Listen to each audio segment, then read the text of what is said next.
It's so great to have you, Ryan. Thanks for joining us. I want to start with something that you just told me. Your son, your 17-year-old son, is here for the first time. What is that like to show him this place? It is so special, and he's heard me with my brothers and my dad talk about it for the last few years, and I wanted to make sure he was old enough to appreciate it, to know how special it is to be here. So now to share this with my son and my dad and have the generations here walking around, teaching them the tricks of the trade, the speed walking, the chicken biscuits. It's been a remarkable experience so far. That's what it's all about. It's about family and the great things that we all love about this place. You mentioned the speed walking, the chicken biscuits. What else? What else is important for your son, for your dad? What are you all going to do while you're here? Well, he knows that we're called patrons out here. Yes. That was something that was really important. But even setting up the chairs, the respect that people have, okay, that's not my chair, my name's not on it.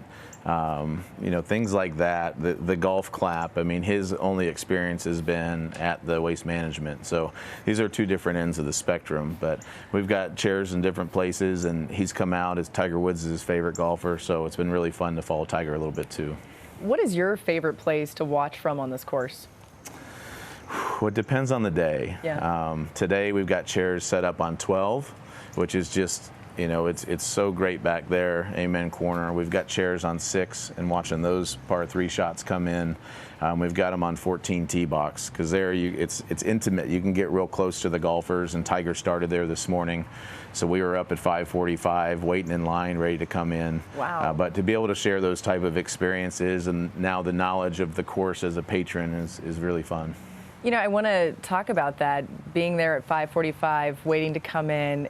It's one of the coolest shots, I think, when you see the patrons speed walking in. They're all shoulder to shoulder.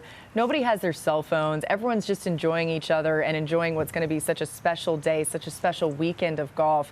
What does that mean to you? Yeah, it's incredible. I mean, I ran into Rip Hamilton, and it's his first time here, so Rip and I have been walking around, and the amount of people that have come up to him doing this, like, well, I can't take a selfie of you. It's a safe haven for a lot of the, you know, big star professional athletes. Just ran into George Kittle, and he's having a grand old time. So it's fun. There's a purity to it, and I think taking away the cell phone is one of the big joys for a lot of people. Yeah, we welcome that with open arms. In fact, we had George Kittle on the show yesterday, so he's a friend of Welcome to the Masters, just like you are. Okay, you said that this is your new Masters hat. Talk to me about it. Well, there's a new piece of gear every year that I like to throw on. This year it's the hat. I've been getting quite a few compliments, a couple head shakes, you know, so it just kind of depends on the crowd, but I enjoy it. You like it? I think it looks great. Yeah, I mean, okay, you wear a hat really well, and that brings me to my next thing I wanted to address with you.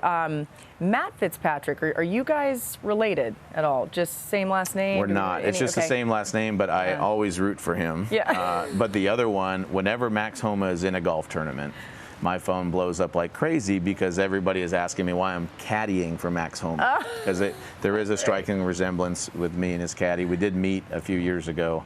I probably feel closer to Max's caddy than I do to Matt. Well, I was going to say, I mean, we do have proof now because both of you are in the same place at the same time, and Max is having a really good start to his Masters tournament.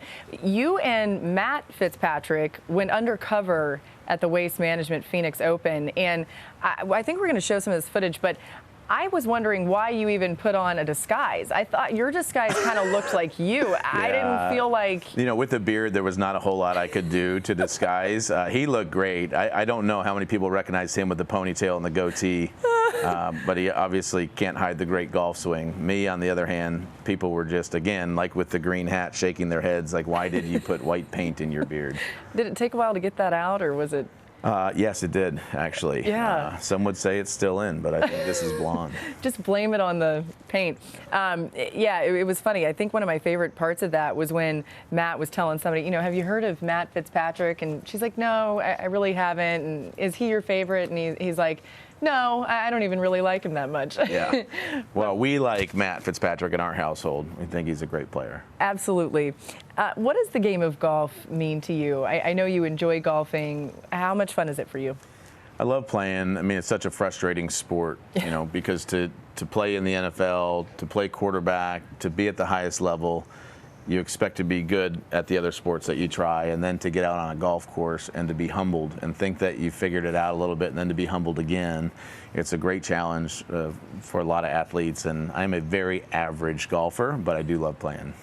We love it. Thank you so much for joining us here, and I hope that you have a great day with the generations of Fitzpatricks all around Augusta National. Enjoy it. All right, thank you. Thank you for having me.